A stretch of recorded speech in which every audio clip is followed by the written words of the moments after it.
Welcome in, guys. It is Brad with College SportsCast. We are here for Game Day Pick'ems, Week 2, 2025. Let's go.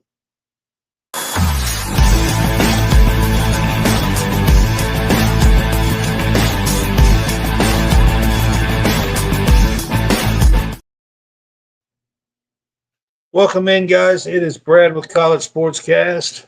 What is up with everyone? We are here to do Game Day Pick'ems for Week 2 of College Football 2025. This is Season 4, and I think John Hammonds will be joining me here in just a few. But before he does,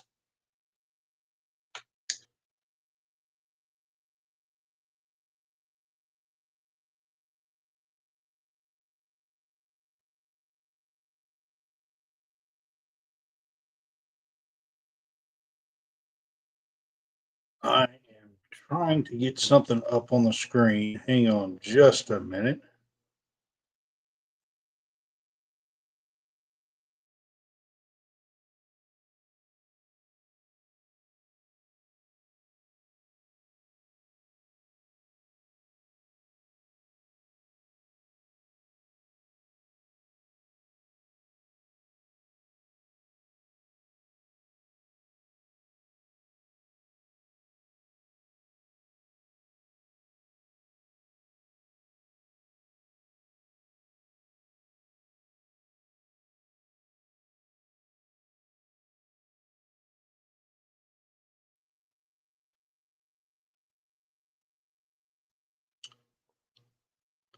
All right, guys, that was our college football pick'em challenge that I just put up on the screen.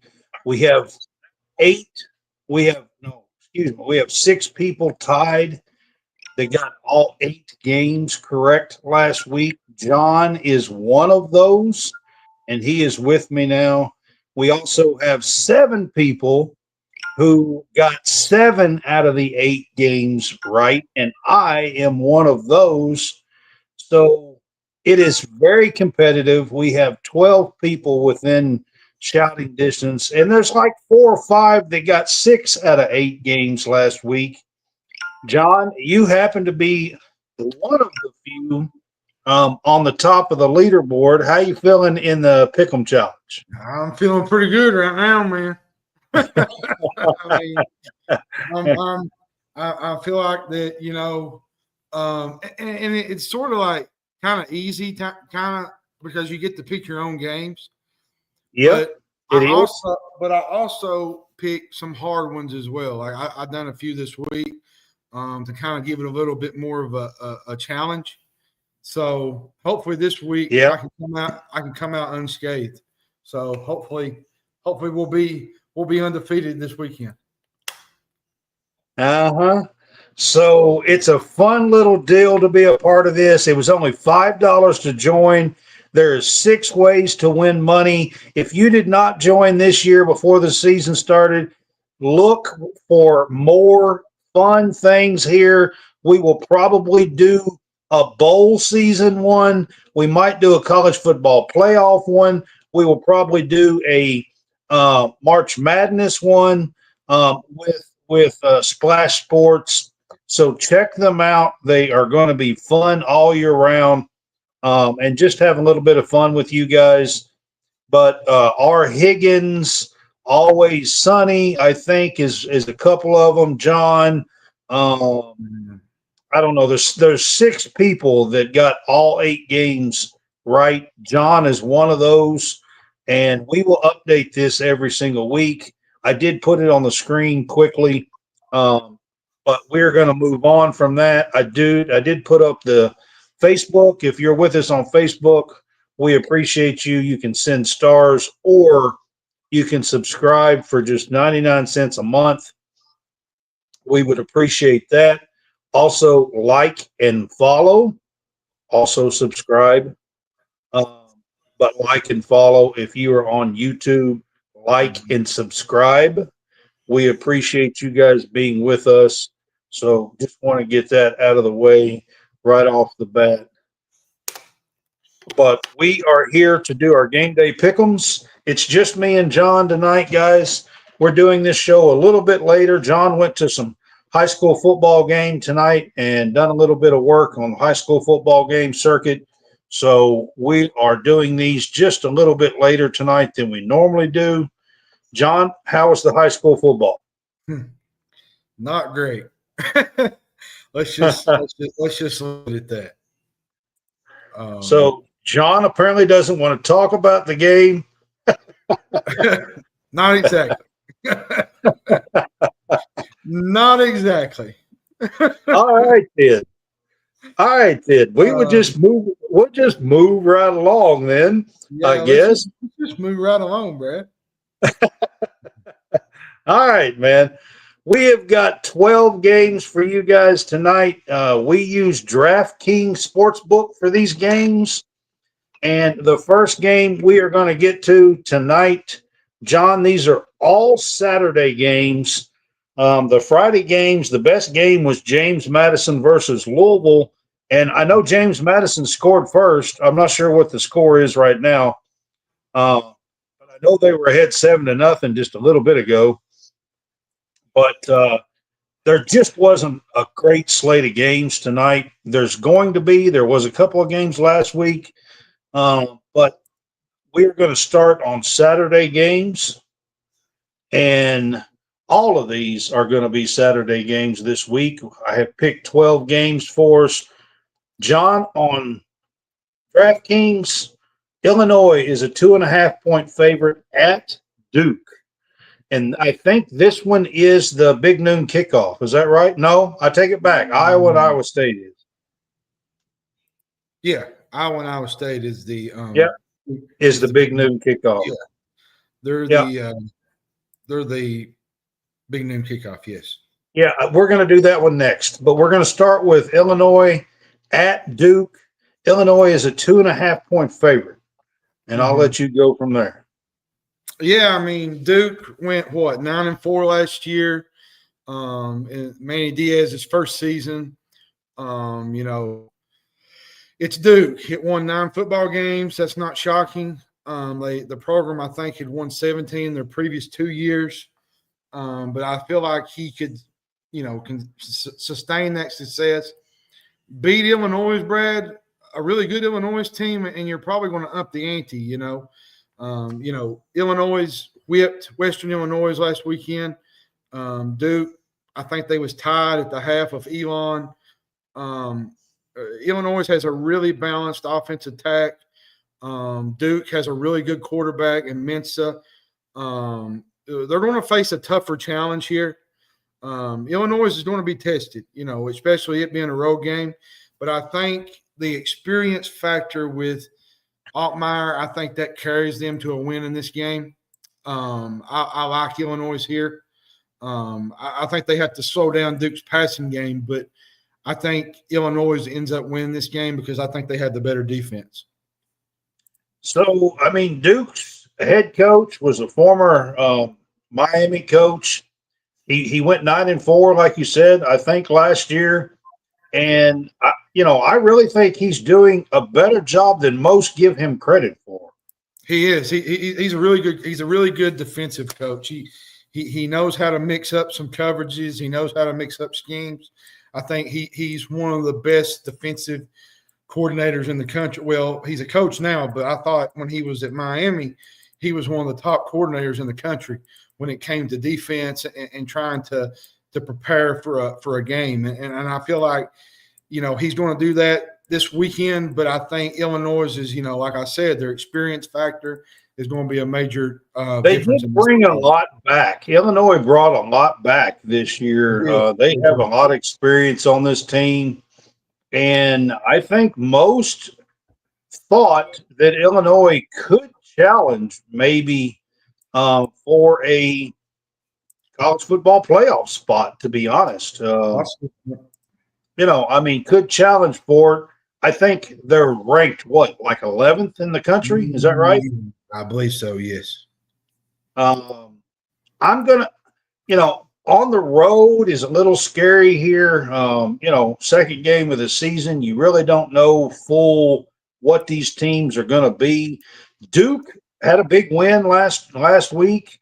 Looked good, but Altmaier has been around in college for a long time, playing, including Yeah, Lane Kiffin. the experience factor is where I'm at with this. So Duke's got the good quarterback, but I'm gonna go towards Brett and the Illini here, and I'm gonna lay the 2.5 as well. All right, the next game is our big noon kickoff game. This is a huge rivalry. If you are from this Iowa, from this part of the country in the Midwest, this is a huge, huge game. This is at Iowa State here, John, and they're a 3.5 point favorite this evening on DraftKings. This is one of those games that you basically throw the records out, right? When it comes to evenly matched teams, I thought both teams played really well last week. They got manageable schedules. Mark Gronkowski is the quarterback for Iowa. I felt like he played really well last week against Albany, but they really didn't turn him out. You know what I mean? Like turn him loose. I think you'll see a little bit more in this game. Now, Iowa State's got a lot of expectations, Brad. They was in the Big 12 championship last year. They beat Kansas State. Started out pretty good in Dublin as well. Yeah, they beat South Dakota pretty handily. I think it was South Dakota. Was it South Dakota? It was last week. They whipped South Dakota. Listen, it's the Cy Hawk Trophy. Iowa State, it's been, a 1-score, 2-score. It's been close. Yep. The road team has won every game since 2018. I think it's going to come down to whoever. That's insane in a rivalry that the road team has won every game. That's pretty amazing, ain't it? I'm gonna go with Iowa. Yep. I like Iowa in this game. Ames is a tough environment, but I feel like Iowa has a lot better offense this year, and they're always going to play good on defense. I'm gonna take the upset here. I'm gonna pick Iowa. Plus, it's Iowa State. Like it's going to be fantastic. All right. Well, it is. I mean, it's a tough rivalry. Like you said, the road team has won like 6 or 7 straight. Iowa is on the road here. But I really love the job that Matt Campbell is doing. Matter of fact, hint, hint, I think he's a coach that a lot of teams should look at. If you're looking for a coach, just to be honest with you, the job that he's done in Ames for the Cyclones here, they have a real shot at a Big 12 title, a first Big 12 title here, especially after beating Kansas State in Dublin, Ireland on week 0.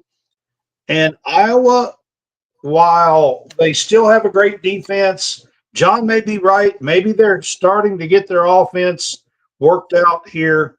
But at home, in a series that's been mostly won on the road, it's about time a home team wins. This looks like as good a shot as any with a really good Iowa State team. Rocco has been playing really well, the quarterback, Rocco Becht. And matter of fact, through 2 weeks for him, because they played week 0, I think he looks like a Heisman candidate so far. He probably won't be, but he's a really solid, really good quarterback.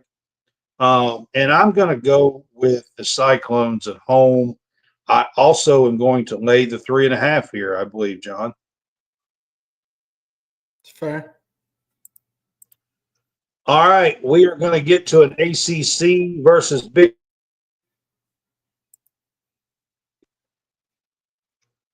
Our ACC Big 12 matchup here. We're going to get to Baylor at SMU. SMU is a 2.5 point favorite. And this is, inner Texas matchup here, Baylor at SMU. So, John, what do you think about Baylor taking on the Mustangs? This one is tough for me because, you saw Baylor last week. I don't really know what to expect from SMU. I just felt like SMU didn't play that great in their game. And this game is at SMU. So I don't know, Brad. It's tough to pick these kind of games because you just don't ever know which team you're going to get. The loss to Auburn really, I think, dampened a lot of things. They outgained Auburn. Sawyer Robinson had a really big game. The problem with Baylor is their defense. They could not get Auburn off the field. And I think that's where this game is going to be won or lost. Their defense struggled against Auburn. And is SMU ready to kind of step up? They got a really run game balance. They got a good running back in Chris Johnson Jr. You got Micah Owens that is really good in the defensive backfield. They was not, like I said, they wasn't impressive against East Texas A&M, but they had 3 turnovers, but yet they still won by 29 points. Okay, so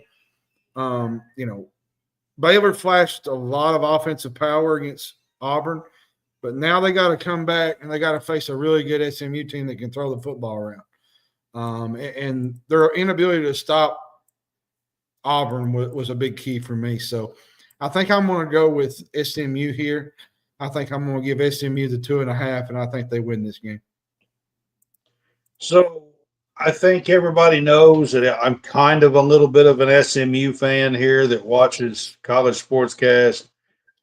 Goes way back to the Eric Dickerson days. But Baylor did look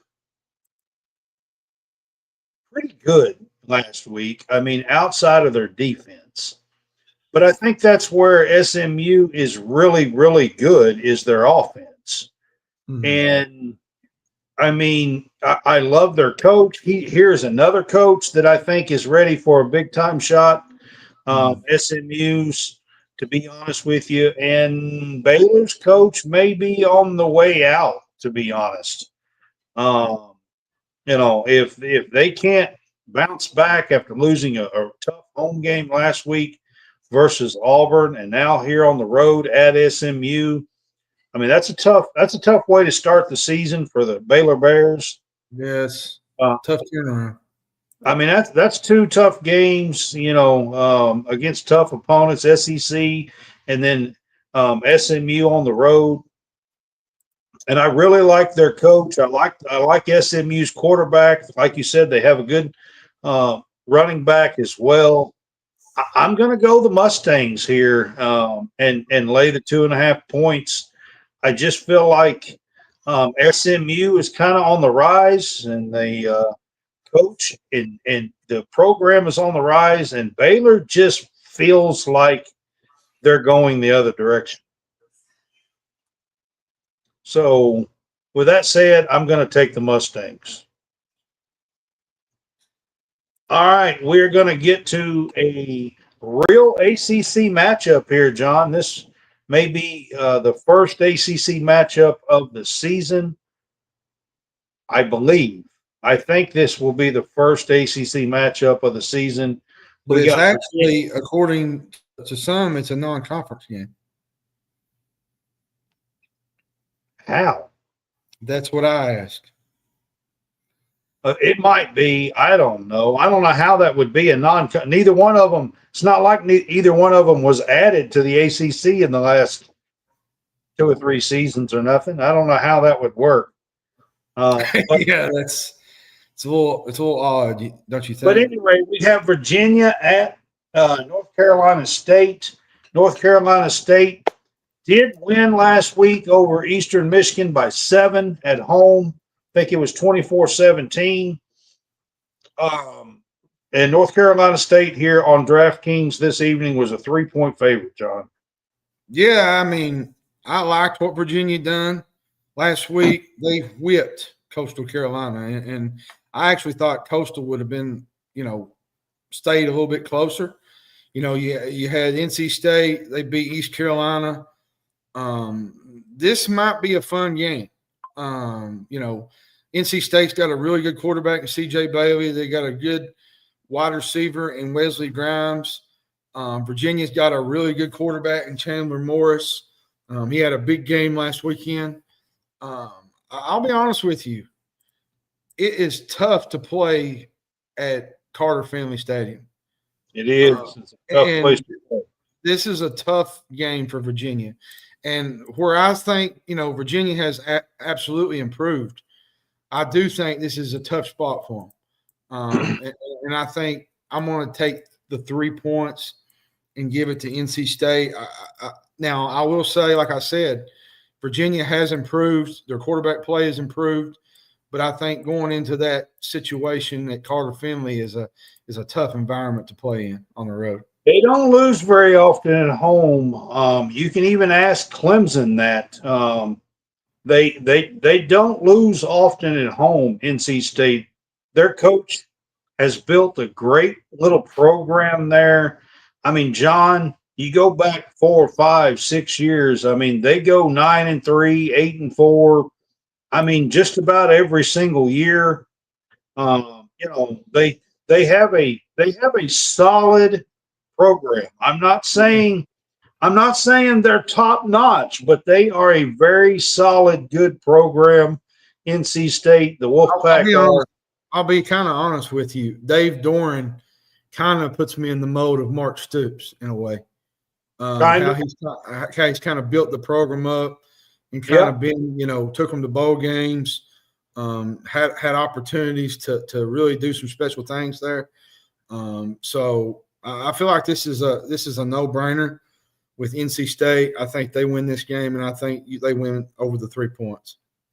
Yeah, I mean, that's where I'm going to go as well, man. They just are really tough at home, especially under Dave Doran. I mean, they just play really well. They're solid there. But here's the deal. This will be a close game. I mean, East Carolina last week, it was only a 7-point game. The final score was, I think they had a 14-point lead at one time in that game, but it will be a 1 or 2 score game. But I think they can handle the 3 points here. So I'm going to take NC State and lay the 3 points. And so far, that's what I've done the entire time. All right, John, I know for sure this game does open SEC play. This is the first game of the year in SEC play, and it's actually the only game tomorrow that is SEC play, 2 SEC teams. Ole Miss Rebels, who was beaten by Kentucky in Oxford last year, comes to Lexington tomorrow at the 3:30 Eastern Central Time kickoff, and is a 9.5-point favorite at Kroger Field versus the Cats. So, John, we're going to kind of dig into this one a little bit and tell me your first thoughts. It's hard to really judge. Like last week, Kentucky did not play well offensively. Now, their defense played really well. Their front four was good. I feel like their front four is a lot better than they was a year ago. They got pressure on the quarterback. Now, you got a guy in Ole Miss, redshirt sophomore Austin Simmons. He made his first career start last week. played really good and poised. He had 2 turnovers, though. Now, they did whip Georgia State. I think it was like 63-7 or something. They got Harrison Wallace, a transfer from Penn State, Stribling from Oklahoma State. They got a really good run game. Keywan Lacey, Logan Diggs is really, really good, which they struggled on the ground a year ago. And they're all about tempo. A lot of people don't know that they like to run, get up at the line of scrimmage. That's going to – and I'll tell you something else that's going to really shape this game is Simmons is facing his first road test. And I'm not saying Kroger Field is an intimidating place, but when that place gets really loud and there's sold out, it can be intimidating.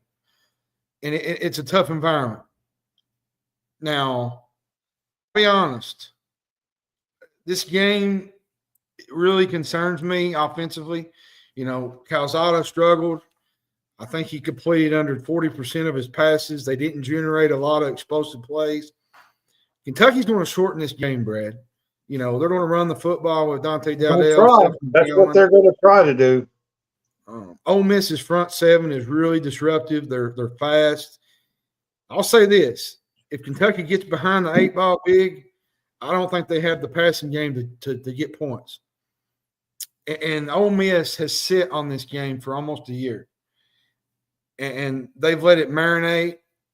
And I don't know, Brad. This game really, Kentucky's ability to stop their tempo is going to be key. And they're going to have to score points to win this game. Kiffin, his offense is built to score and go. And they got a deep receiver room. They could put 40 on their own, But, yeah, it's going to be interesting. I'll start by saying this, John. I saw a stat. Bush Hamden has coached 13 games as a offensive coordinator at Kentucky. He's coached 4 games versus non-power conference teams. In those 4 games, Kentucky averages 36 points a game. He's coached 9 games versus power conference teams. In those 9 games, Kentucky is averaging 14 points a game. Mm-hmm. Not good, Bob. If they're going to do anything in this game, the offense has to get off the mat. I keep saying that. I keep saying it. I keep saying it. And I keep saying it. Last week, against a non-power conference, a good non-power conference versus Toledo, the Cats only put up 24 points. If they can't get off the mat and score 28 plus, 30 plus, more than likely they're not going to win this game. I just don't think Ole Miss has had a full year. Lane Kiffin has had a full year to be thinking about that loss last year, 20-17, to the Cats in Oxford. And and I know Kentucky's going to get their absolute best. And I say this, Kentucky's run game has improved. I feel like their offensive line has improved. Their pass blocking was really good last week. I felt like, they just wasn't enough separation from the receivers. But there's one thing I did like. Calzada got the ball out. Last year, he didn't get sacked. We had 0 sacks last year. Vandergrift held the ball too long. Now Calzada got the ball out. He at least made a few plays. Yeah. It's going to be interesting tomorrow to see if Kentucky can run the football, try to slow the game down. But the thing that worries me is Ole Miss's front four. If they're in the backfield all night and Kentucky can't stop them on offense and their defense can't stay off the field, this is going to be a long, long afternoon in Kroger Field. So here's what I'm hoping. I'm hoping you're right. I'm hoping that Kentucky can slow this game down and run the ball and eat up some clock. But at the same time, even though I'm hoping they can run the ball They have to score points and get the ball out and open up the offense a little bit. Okay. Yep.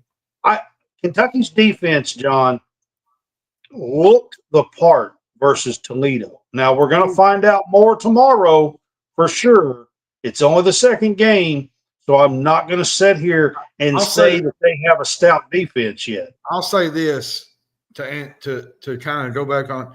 I think Kentucky's secondary is better than they was a year ago. They got DJ Waller, Ty Bryant, Jordan Lovett.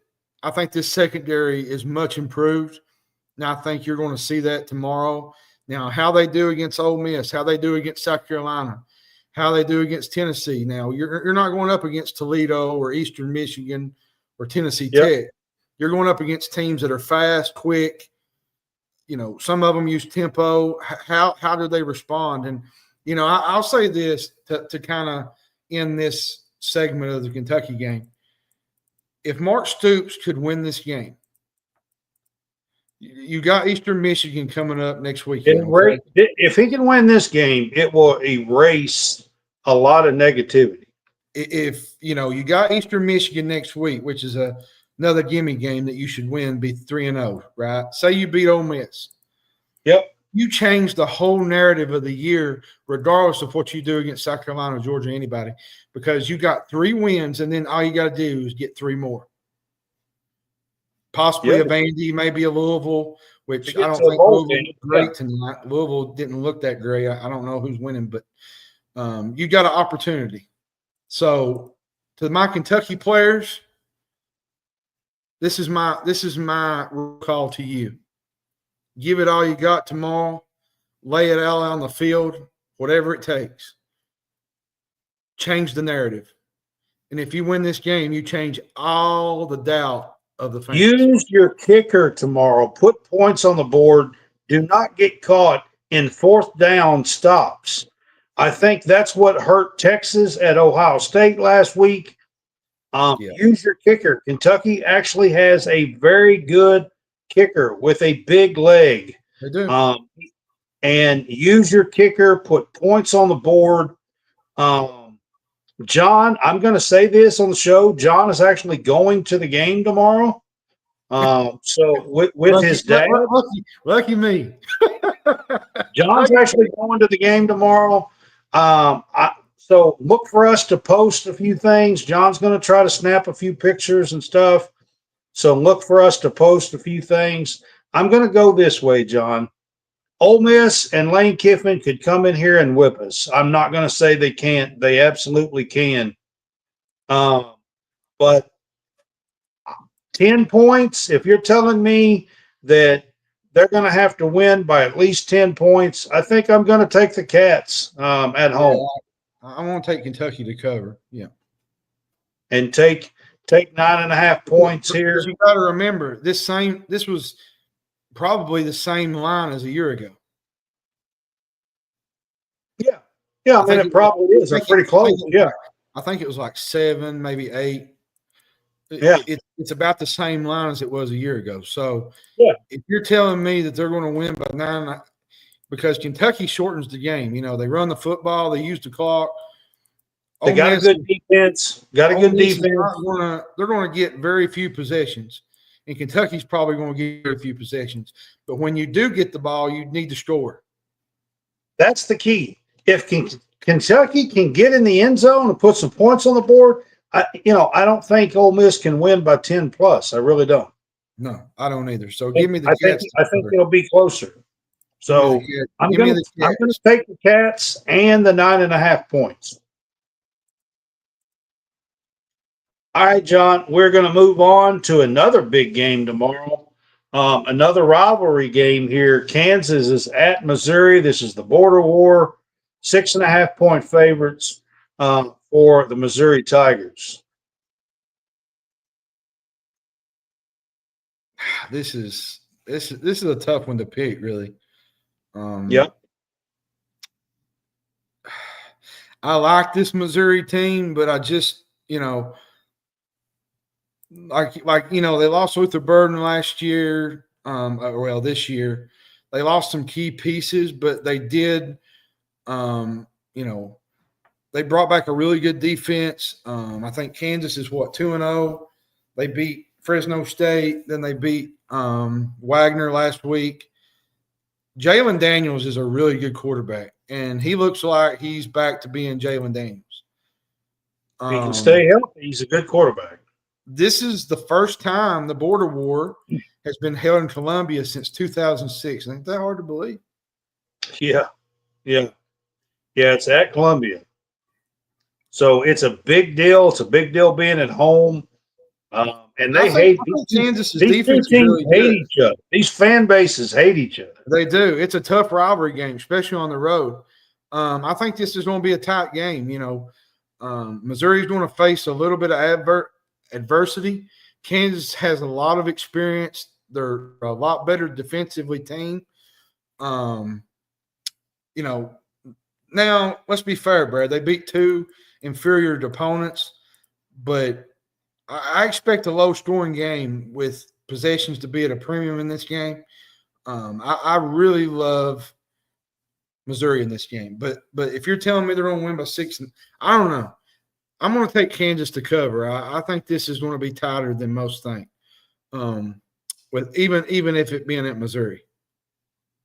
Well, so Missouri is kind of one of my sleeper picks for this year. To be honest with you, I love their schedule. This is one of the games that's could be a ugly bump in the road if they was to lose this game. But I really love the job that Eli Drinkwitz has done at Missouri. He has them winning 10-plus games 2 years in a row, I believe, here. I think they can do it again this year. This is a game they got to have. It is an ugly. I'm going to tell you something. What really impresses me is both of these teams are explosive. Yep. And there's going to be a lot of body blows in this game. 7 of the last 8 Kansas games went over 50 points. Huh. Yeah, and there will be. I mean, this is going to be a tough game because, I mean, they hate each other. They're going to be at each other's throats in this game. But 6.5, you're telling me they got to win by a touchdown? I think I'm taking Missouri Tigers at home by touchdown plus. I just feel like that is the right pick to go here. So I'm going to take Missouri in this one and lay the 6.5 points. Yeah. Anthony Wireman says, I'm here to talk about anti-vaxxers and politics. He said, I saw his comment. Go away, Wireman. Not really. I want you here. Just quit being a dummy, okay? All right.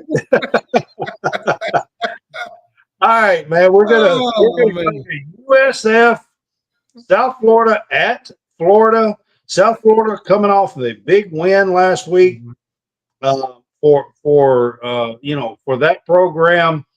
Florida, of course, beat the snot out of Long Island. It's not a big deal. I know some people was trying to make it out like it's a big deal, but I mean, Long Island's Long Island. Let's be honest. But 18.5 point favorite in the swamp, John. What chance do you give USF here? It's the swamp, man. The defense is probably superior to that of Boise State. Byron Brown is a really, really good quarterback. He threw for 210 yards last week. Florida's offense looked really, really good. Now, let's be fair. Yeah. They was playing Long Island. I mean, Long Island's probably not anywhere near the level of competition that they're going to face this weekend. But Florida's going to be really good this year. DJ Lagway, he was very limited in this game. They got Vernell Brown as their top receiver. Miles Graham on defense. Cameron James. I tell you, man, I love this Florida team. I think this Florida team's got an opportunity to really do some special things this year. And I even said it in the preseason when we was doing our picks. I think Florida is a sleeper for the college football playoff. And You did say You're that. you're going into the swamp in a crucial game like this. I just don't see South Florida coming out of here with a win. Now I could be wrong. I mean, I've always been wrong at times, but I don't like the 18.5 though. That's a little high for me. That's where I'm at with this game, I think.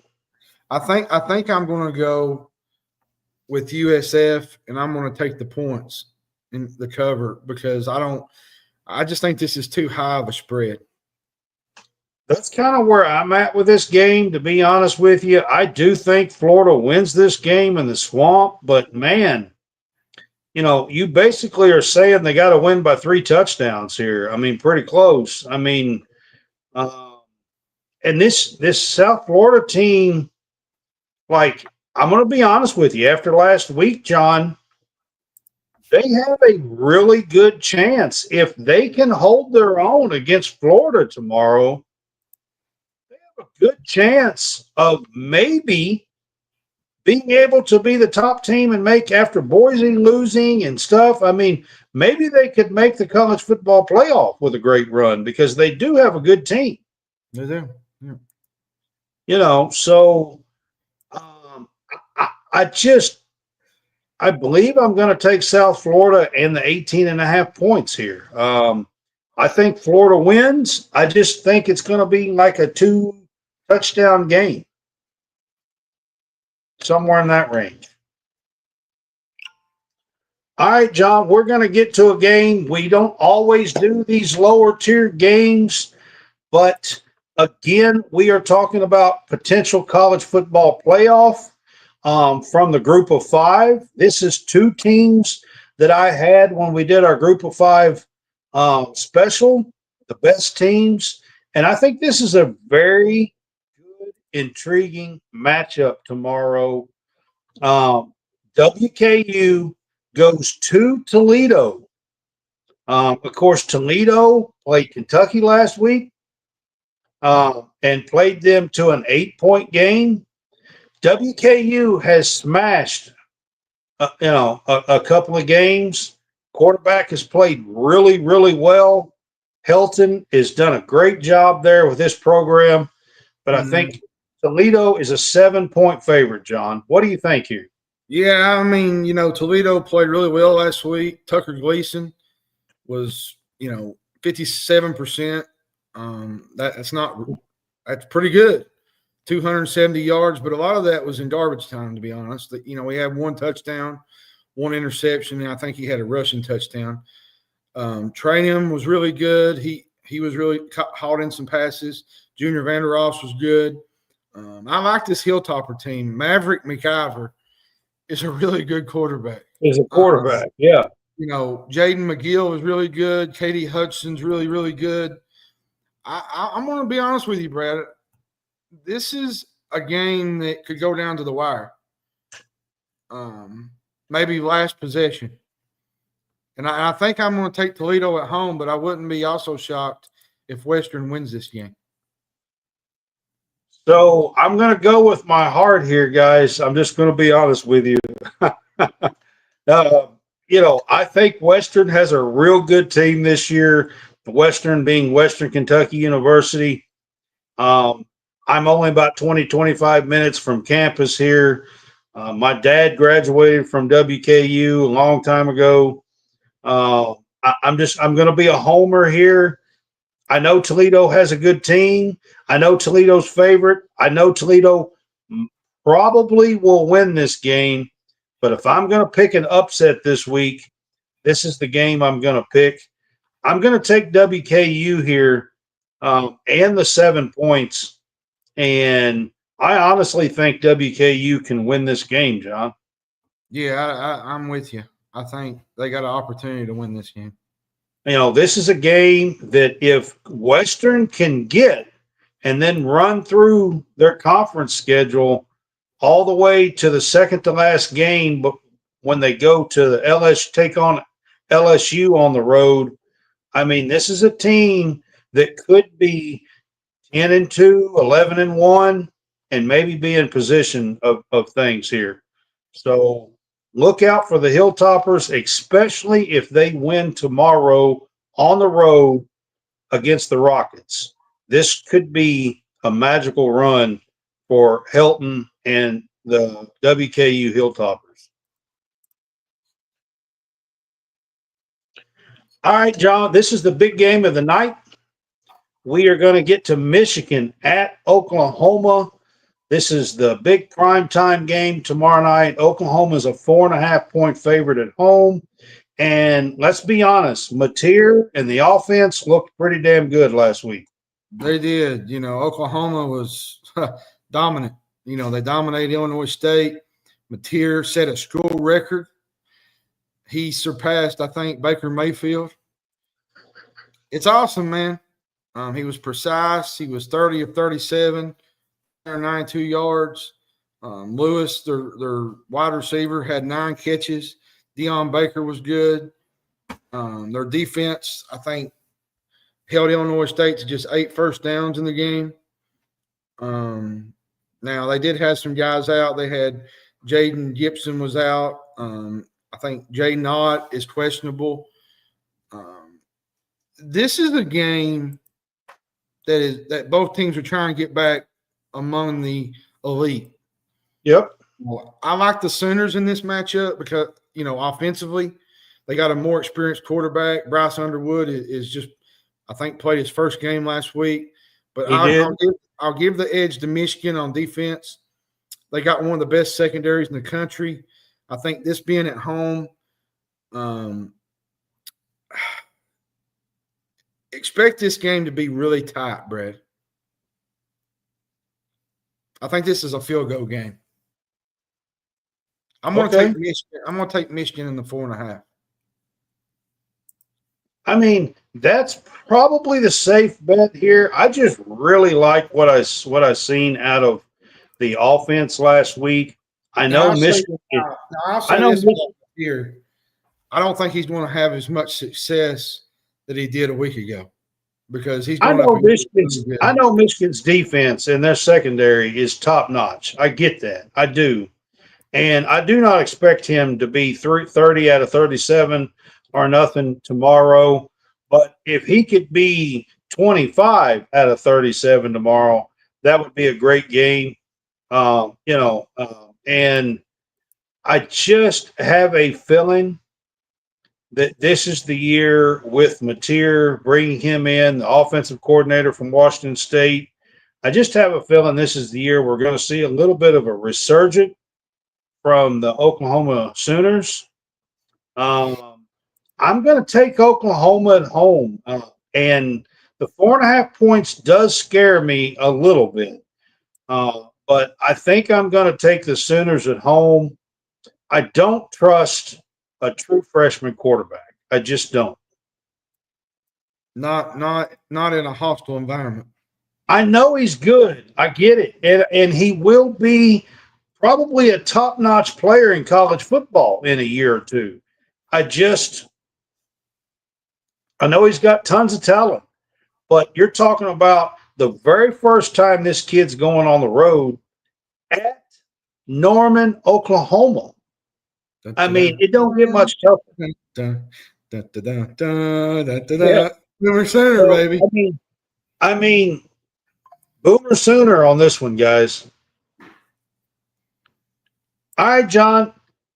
This is a good matchup, I feel like, tomorrow night as well. We got Arizona State, a 6.5-point favorite at Mississippi State. And, they played last year as well. Mississippi State went out there last year. So this is the return game for Arizona State to come out to Starkville. They're going to get to cowbells tomorrow night, John. Yeah. I think this is going to be a high-scoring game. You know, Arizona State's got a really good quarterback and wide receiver. I think they averaged like 35.6 points in their last 5 games last year. They had 460 total yards last week. You know, Mississippi State's defense was not great last year. Now, they're much improved. They're a work in progress. Now, they do have a really good quarterback proven in Blake Chapin. He threw for 270 yards last week. Looked pretty good last week. Arizona State's pass defense is pretty good, but they're not the best. They didn't have a tough opponent either, but they still surrendered 330 total yards at home. So this is a little different story going on the road to start with. Like I said, first game of the season on the road is never an easy task. Man, I like the 6.5. I think Arizona State wins this, but it's not going to come easy. I think Mississippi State's improved because the Mississippi State team that I saw last year wouldn't have won the way they won against Southern Miss last week.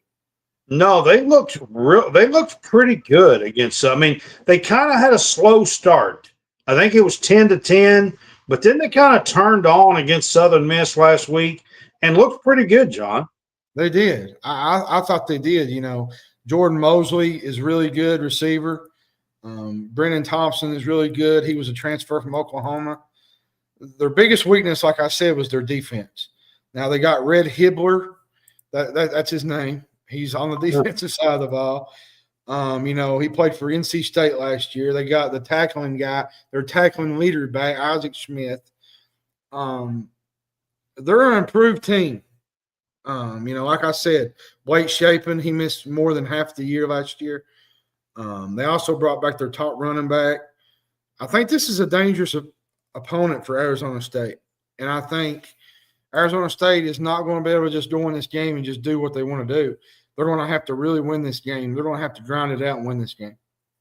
This one's a tough one for me, John. Arizona State is the team I picked to win the Big 12 in our college football playoff previews. They won the Big 12 last year. They went to the college football playoff. They have some returning pieces. They have a good coach. I really like their second-year coach here. And this one's a tough one because Mississippi State did look improved last week. I do like Blake Shapen if he can stay healthy. He was healthy last week.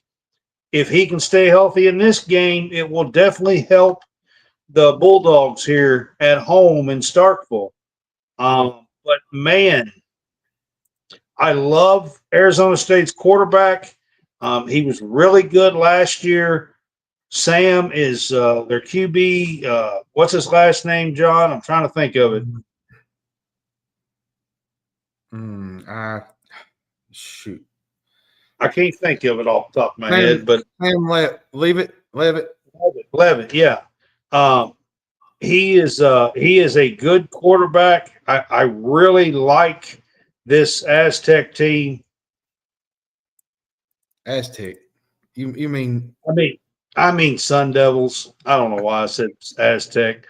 The Sun Devils. San Diego State. I was for a second. You're in the basketball season right now. Yeah, I don't know. All right, so the Sun Devil team, I really like it. I picked them to win the Big 12, and I have Mississippi State like close to last or maybe last in the SEC. I'll say this much: if Mississippi State can go in here and win this game, it changes the narrative about Jeff Lebby and what he can do. Oh yeah, absolutely, be a huge statement. To be honest with you, I'm taking Arizona State. As tough as it is, I don't like this spread on the road. Mississippi State played better. They could surprise a bunch of people here. But, man, if Arizona State and the Sun Devils let them surprise them in this game tomorrow, that's a huge statement for the rest of the season for the SEC and the Big 12. Especially with Mississippi State's schedule they got coming up. It's huge. It is. All right, John, we're going to get to a game here. This should be a fun one. Mr. Quarterback Extraordinaire. We're going to get to Mr. Diego Pavia here and the Vanderbilt going to Virginia Tech. Virginia Tech, John, is a 1.5-point favorite at home, despite their loss to South Carolina last week. They're a 1.5-point favorite at home against Vandy. Does Vandy have a shot here to pull the upset? It's possible. There's a lot of concerns here. I watched the Virginia Tech South Carolina game Saturday or Sunday, and their lack of run game, man, it was tough. Drones was under a lot of pressure. The offensive line was not great. Now, the defense, I thought, played really well. They didn't create many turnovers.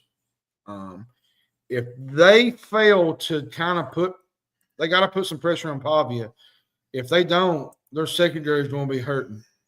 Vandy's coming off a win over, I think it was Charleston Southern. Virginia Tech's playing their second straight SEC team. That's a tough schedule. It's tough. Now, I will say I watched a little bit of Vanderbilt last week. Their offensive line is a question mark to me. Four of last year's starters are gone. I don't anticipate Vanderbilt or Virginia Tech scoring over 30 points. I think this game's going to come down to a 17-10, 20-13 type game. I don't see a lot of scoring in this game. And if Virginia Tech's offense cannot figure things out, it's going to be a long year in Hokie land. And I don't even like this spread, to be honest. I mean, I get it. It's in Blacksburg. It's a tough environment. You got the ACDC, not ACDC, but Metallica, Inner Sandman. You got the whole deal. Like, it's going to be a new thing for Vanderbilt. I don't think Vanderbilt's ever went into a kind of a hostile environment of that nature. Now, they went to Alabama and these other places, but I'm saying out of non-conference, it's a tough opponent for them. So, how does Vandy respond with Diego Pavia? In Pavia, we trust. In Pavia, we trust. Yeah, I'm telling you, man, he's the second coming. That's all I can tell you. He's the second coming of Michael Jordan, baby. Listen, he definitely has the confidence. You can't knock that, man. The kid definitely has the confidence. Yes, I still called him a kid. He is 24, 25 years old. He's been in college football for a while. So has Zach Calzada. I'm not going to get into that, but he's been in college football a while. But he's won some big games, John. I mean, he beat Auburn at New Mexico State in Auburn. He beat Alabama in Alabama at Vanderbilt. I mean, the kid has won some big games. He has backed up his moxie. I'm not knocking the kid at all, to be honest with you. We've just had a little bit of fun here the last 2 or 3 seasons with Diego Pavia. And I continue to do that. I probably will continue to do that this year. I'm going to be honest with you, John. I didn't like the offense and the way Virginia Tech looked last week versus South Carolina. I didn't either. That's why I said, the run game was not there. Drones. Now, let's be fair. South Carolina has one of the best edge rushers in Dylan Stewart. They got a really good defense. But, if Virginia Tech's going to have to, they're going to try to get to a bowl game, they're going to have to play better offensively. I just, right now, second game this season, I'm going to trust Diego Pavia. I love the tight end connection he has. And, I'm going to trust that and say that Vanderbilt pulls the upset here. I think that's where I'm going to go with this one. All right, this is the 12th and final game. We've got UCLA at UNLV. Again, UNLV is in the Mountain West. They could be in play here, possibly after Boise went down last week for the college football playoff for a group of 5. And UCLA, let's be honest, did not look good last week. And they are going on the road to a UNLV team last year that I think won 10-plus games. Of course, they're changing coaches and everything else, but there is a good, solid unit there for Dan to work with. Dan Mullen is there now. They won their opening game last week, and John, they're 2.5-point favorite here. Yeah, I'm gonna go UNLV. Like they wasn't too much to write home about UCLA's performance last week. I mean, UCLA's got Nico. I mean, so they are worth talking about. But I mean, Deshaun Foster has to figure things out quickly. now I will say UNLV's defense is probably not going to be on the level of Utah's, but it's still going to be a tough situation because you're going on the road to UNLV, a team that likes to put the points up on the board. Yep. UCLA's defense was 8 alive last week. You know, I mean, Devin Dampier, he carved him up like a Thanksgiving turkey, but it was not great. It was pretty embarrassing. I think it was like 43-10 or something, I believe. Yeah, and I'm going to take UNLV at home. I like the Rebels here. I mean, John, seriously, Deshaun Foster, man, like good running back, good player. I just don't know about this. Like, he doesn't have the, the training as a coach. It's not showing up. I'm just not sure about this. They did go out and get Nico from Tennessee, and gosh, him and his dad have got to be scratching their heads, and like that's a rough deal, man.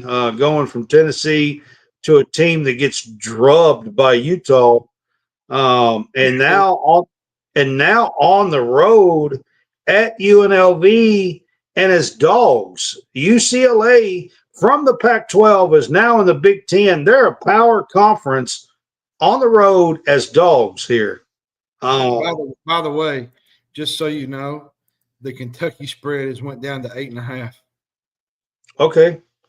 All right. It's at 8.5 now. Well, it was 9.5 a little earlier when I was doing this. Yeah, but it's dropped almost a full line. That's good. So I'm with you on this, man. Like, I've always kind of been a Dan Mullen fan. I like his offense. I think this UNLV team has a lot of pieces back from a very good running Rebel team. The last 2 years, Barry Odom has been there and has put together a pretty good program and got a lot of players back. And UCLA just did not look the part last week against Utah at home. No, like that was at home. I'm going to take the running Rebs in this one and lay the 2.5. That's where I'm at. All right, guys, that is the 12 games for our show. Before we take off from here, we've got a couple of things to do. I'm going to talk about home field apparel. If you want some really cool retro college license apparel, check them out. Check out their bomber jackets. Check out the Can't Miss Kickoff and all the cool stuff that they have going on. Use our code CSCast for a 15% discount if you are a first-time buyer with them. If not, use our code. Help us out. There are other discounts and other things that you can get. Check them out. They have some really cool retro tailgating gear for college football. So check them out. I also want to get to the Real Fresh channel and Stadium Rant. Go to YouTube, check out the channels, like and subscribe. They both channels has several different shows, including us, on their channels. So check them out. And there is lots of different sports. If you're a sports fan, like and subscribe. We are going to be doing a new show this Monday night called Wildcat Weekly. We're going to do these on Monday nights. We're going to be talking about volleyball, basketball, baseball, football, softball, baseball. So Yeah, I think I said baseball twice, but anyway, I think you we're going to be did. talking. We're going to be talking all about Kentucky sports on the Wildcat Well, Weekly Show. and to Look top for it us. off, the women's volleyball knocked off Penn State tonight. They did 3-0. I was going to put that in there. They knocked off number 5 Penn State 3-0 in Penn State tonight. So they're number 4 in the country. And look for us to possibly have a surprise guest on the show Monday night. I am still working on that, but I am working on trying to have a guest for the show Monday night. One that maybe some people would know and be interested in. It's a from Kentucky. Yeah. Are you Check going to do the that lock? out. You going to do the lock of the week and pick of I the week? am. I am after I do this. And then Bird's Eye View and Eric Bird, I want to give him a shout out here, helping us this year with professional photos for our Kentucky media coverage. So I want to give him a shout out and put that on the show. And then, John, we are going to wrap up the show with our upset pick of the week. And you can pick any, or you can pick the 12 games that we just did. I think I'm going to stick with the 12 games. But what's your upset pick of the week? I think I'm going to just stay with Iowa over Iowa State. I think I'm going to stay with WKU. It probably wouldn't be an upset. Honestly, it's only 3.5, but I still think I'm going to go with WKU here. And if I had to pick a second one, I'm going to go with Vandy.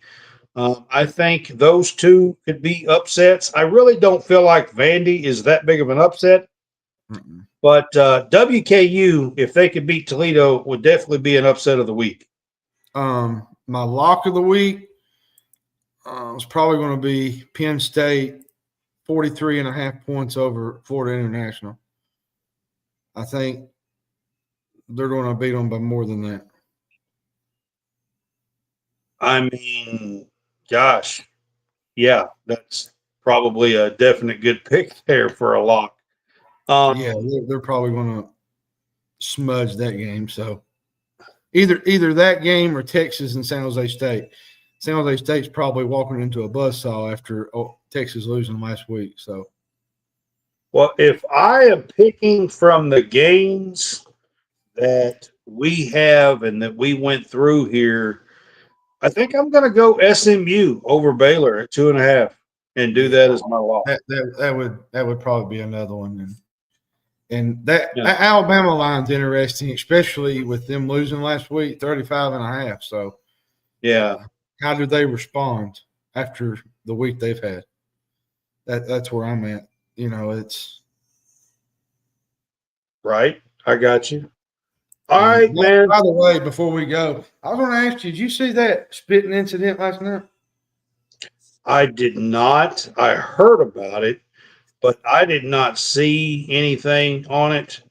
But if you've got a fuss-worthy rant, go right ahead. We can end the show with that. I mean,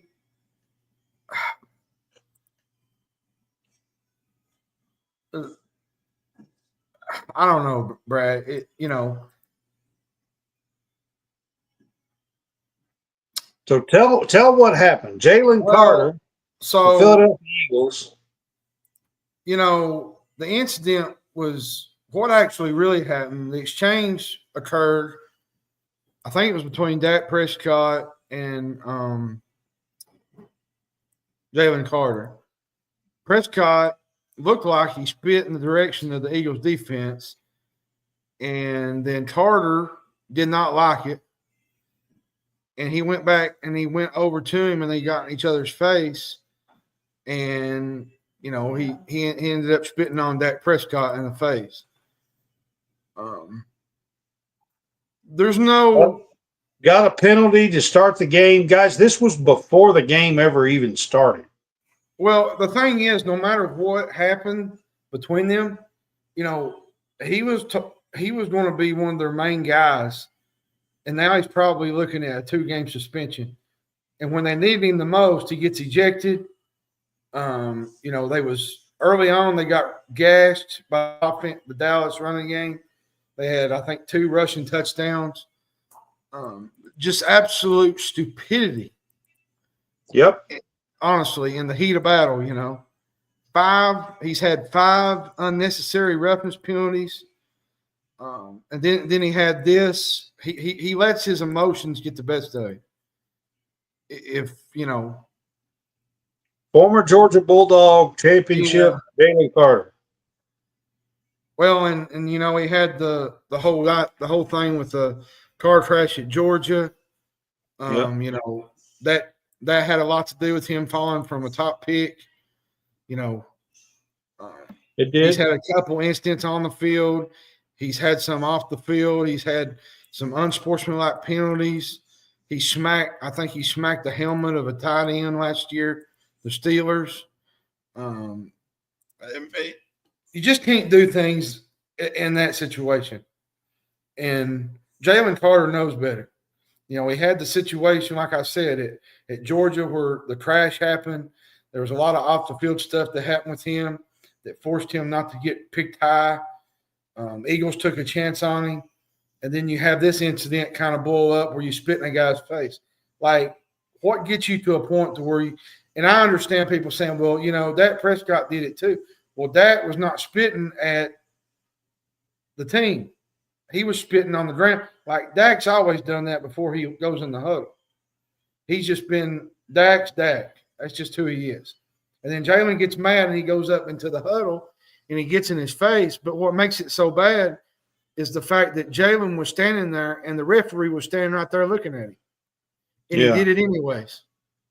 And he pretty much got ejected. And I feel like it's just a stupidity moment for you to let your team down in a heat of battle. And especially, this wasn't even the 5th or 6th game of the year, Brad. This was right out of the gate. This was the first game of the night, the opening kick. And you do that, and you just let your teammates down when you do stuff like that. Absolutely. All right, guys, we will see you on Monday night. We're going to come back with our Wildcat Weekly, and it will be our first edition of Wildcat Weekly for this season. Look for it on most Monday nights this year, all about Kentucky sports. And then on Tuesday night, you will see our normal the Big Fuss Show and Game Day Pick'em next Friday. Look for that to be a little bit earlier next week than we are doing it tonight. So, by the way, the Chargers just upset the Chiefs 27-21. So, all right, you heard it first. For all those NFL people, if you hate watch the Chiefs, everybody's celebrating that. All right, y'all. Y'all have a good night. We will see you on Monday. Have a good one, guys.